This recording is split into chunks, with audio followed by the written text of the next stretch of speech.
Avant de plonger dans cette histoire incroyable, pensez à vous abonner à la chaîne et à activer la cloche. Ici, chaque récit a quelque chose à dire, et vous ne voudrez pas en manquer un seul. C'était un après-midi comme tant d'autres dans le centre-ville animé. Le soleil frappait les vitrines des magasins, et les rues résonnaient des klaxons et des pas pressés. Parmi la foule, un livreur, Michael Johnson, traversait la chaussée avec son chariot chargé de colis.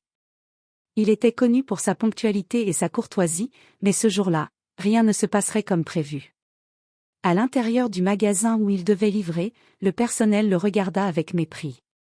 Quelques-uns rirent ouvertement en voyant Michael déposer un simple colis sur le comptoir. Des commentaires moqueurs fusèrent, « Regarde-le, le pauvre livreur, à peine capable de trouver la porte. » Ces gestes précis et professionnels furent accueillis par des gloussements et des regards condescendants. Michael garda le silence, son visage impassible, mais dans ses yeux brillait une colère froide. Ce qu'ils ignoraient totalement, c'était que l'homme qui l'humiliait, celui qu'ils prenaient pour un simple livreur noir, n'était pas seulement un employé de passage. Michael Johnson était en réalité le propriétaire de la chaîne de magasins, l'homme derrière chaque décision, chaque succès, chaque bénéfice. Ce jour-là, sans qu'ils le sachent, le pouvoir se tenait devant eux sous la forme qu'ils méprisaient. Et alors que les rires continuaient, Michael se contenta de sourire, un sourire qui cachait un plan précis, une vengeance silencieuse qui allait transformer leur arrogance en honte, et leur moquerie en regret. Le cours des événements allait basculer, et ceux qui riaient aujourd'hui se souviendraient longtemps de cette rencontre. Le magasin était rempli de clients, mais le personnel semblait plus intéressé par ces moqueries que par le service. Sarah, la caissière principale, ne pouvait s'empêcher de chuchoter à ses collègues. « Regarde ce livreur, encore un qui pense être important. » Michael, tenant son chariot, resta parfaitement calme. Chaque sourire moqueur, chaque rire, il le notait dans son esprit comme une liste. Il n'interrompit pas son travail, déposant les colis avec une précision presque cérémoniale. Mais ce n'était pas seulement son calme qui déstabilisa le personnel, c'était la façon dont il semblait tout voir, tout retenir. Quand un employé lui lança un commentaire sarcastique. « Tu devrais peut-être porter une cravate, patron. » Michael se contenta de répondre, avec un ton léger mais ferme. « Oh, je n'ai pas besoin de cravate pour voir ce qui est juste. » Cette phrase laissa un léger frisson dans l'air. Personne ne savait à quel point elle était exacte. Quelques instants plus tard, le responsable du magasin, M. Thompson, arriva, voyant le personnel éclater de rire devant ce qu'il croyait être une simple scène comique. Thompson haussa un sourcil et demanda. « Qu'est-ce qui se passe ici ?» Sarah, confiante et sûre d'elle, répondit.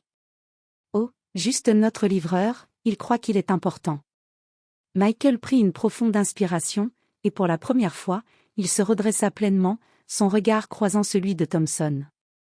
Puis, calmement, il sortit une carte d'identité professionnelle, mais pas une carte ordinaire. « Vous vous trompez tous, dit-il doucement. Je ne suis pas ici en tant que livreur, je suis le propriétaire de cette chaîne. Et je pense qu'il est temps que chacun comprenne le respect. » Un silence de plomb tomba dans le magasin.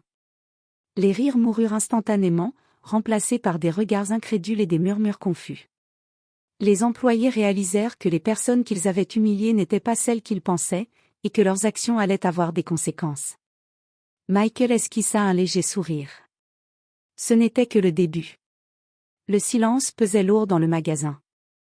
Les employés, figés, ne savaient plus où regarder. Michael avançait lentement entre les rayons, son regard glacial et déterminé fixant chacun d'eux. Il ne criait pas, ne menaçait pas, mais son aura imposait le respect immédiat. Sarah, qui quelques minutes plus tôt riait aux éclats, sentit un frisson parcourir son dos. Elle tenta un sourire nerveux. « Eh bien, Monsieur Johnson, nous. » Mais Michael la coupa d'un simple geste de la main. Il se tourna vers Monsieur Thompson. « Je veux que chacun ici comprenne que le respect ne se demande pas, il se mérite. Et que ceux qui humilient les autres sans raison devront répondre de leurs actes. » Puis il sortit son téléphone et fit un appel rapide. Quelques minutes plus tard, 2 agents de sécurité qu'il avait engagés discrètement entrèrent. Ils n'avaient qu'une instruction, observer et corriger les comportements inappropriés. Michael annonça calmement. Nous allons revoir les procédures de service client, et je veux que tout le monde passe par une formation obligatoire, avec moi. Les employés échangèrent des regards paniqués. Sarah murmura. Tu ne peux pas nous faire ça. Michael répondit avec un calme déconcertant. Si. Parce que vous avez oublié une leçon essentielle, ne jamais juger un livre par sa couverture. Mais la véritable leçon allait arriver plus tard. Michael savait qu'il ne suffisait pas de les corriger, il devait leur faire ressentir le poids de leur arrogance. Dans les jours qui suivirent, les employés furent confrontés à leur comportement humiliant. Michael, en observateur silencieux, laissait chaque petit détail s'installer, erreurs dans les commandes, clients mécontents, responsabilités supplémentaires. Chaque faux pas semblait orchestré, chaque conséquence semblait naturelle, mais tous savaient, au fond, que cela venait de lui. À la fin de la semaine, le magasin était transformé. Les moqueries avaient disparu. Le respect était revenu, non par peur, mais par la compréhension silencieuse que Michael Johnson n'était pas qu'un simple livreur, et que l'orgueil pouvait être le pire des ennemis. Et Michael, observant la scène de loin, esquissa un sourire subtil. Le pouvoir n'avait jamais été aussi doux. Quelques semaines avaient passé depuis l'incident. Michael avait laissé le personnel digérer sa première leçon, mais il savait qu'il devait aller plus loin. Cette fois, il ne s'agissait plus seulement de respect dans un magasin, il voulait montrer à tous que l'arrogance peut se retourner contre celui qui en abuse. Ce matin-là, il convoqua tout le personnel dans la salle de réunion principale. Le cœur de Sarah battait à toute vitesse. Elle savait que quelque chose de sérieux allait se passer. Les autres employés étaient blêmes, murmurant nerveusement entre eux. Michael entra calmement, accompagné de son assistant et d'un vidéaste qu'il avait discrètement engagé pour documenter la scène. Il déclara. « Aujourd'hui, je ne parle pas simplement en tant que propriétaire. Je parle en tant que témoin de vos actes. Chacun de vous a ri, chacun de vous a jugé sans connaître. Et maintenant, il est temps de voir les conséquences réelles de vos choix. » Puis il projeta sur l'écran les enregistrements des rires, des moqueries, et des commentaires humiliants. Chaque geste, chaque mot, chaque éclat de rire se reflétait sur les visages choqués des employés. Sarah tenta de détourner le regard, mais Michael continua calmement. Vous pensiez que personne ne vous regardait, mais toutes vos actions ont un prix. Il passa ensuite à l'étape suivante.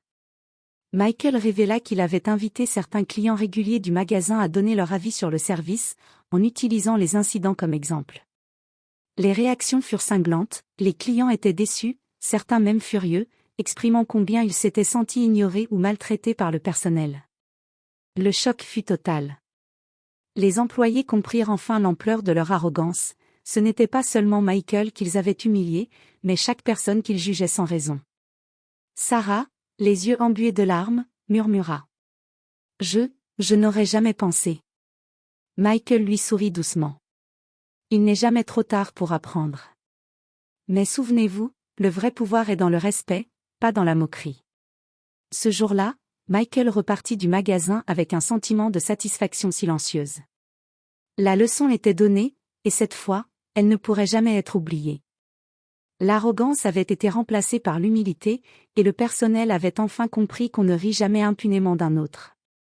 Mais Michael savait que l'histoire ne s'arrêtait pas là. Quelques jours après la réunion, le magasin avait retrouvé son calme. Mais Michael savait que pour graver cette leçon dans toutes les mémoires, il devait agir de manière spectaculaire. Il ne s'agissait plus de simples corrections ou de leçons derrière des écrans, il voulait que le personnel ressente le pouvoir de leur erreur et le respect qu'ils devaient aux autres. Il annonça une nouvelle initiative, un événement spécial dans le magasin, ouvert à tous les clients, où il présenterait une journée de remerciements et de reconnaissance pour le personnel et la clientèle. Sarah et les autres employés pensaient que ce serait banal, jusqu'au moment où Michael révéla la surprise. Dès l'ouverture des portes, un vidéoprojecteur montra les moments où le personnel avait ri et humilié Michael. Les clients présents purent voir l'envers du décor, et leur réaction fut immédiate, murmures, regards choqués, et certains applaudissements silencieux pour le courage de Michael.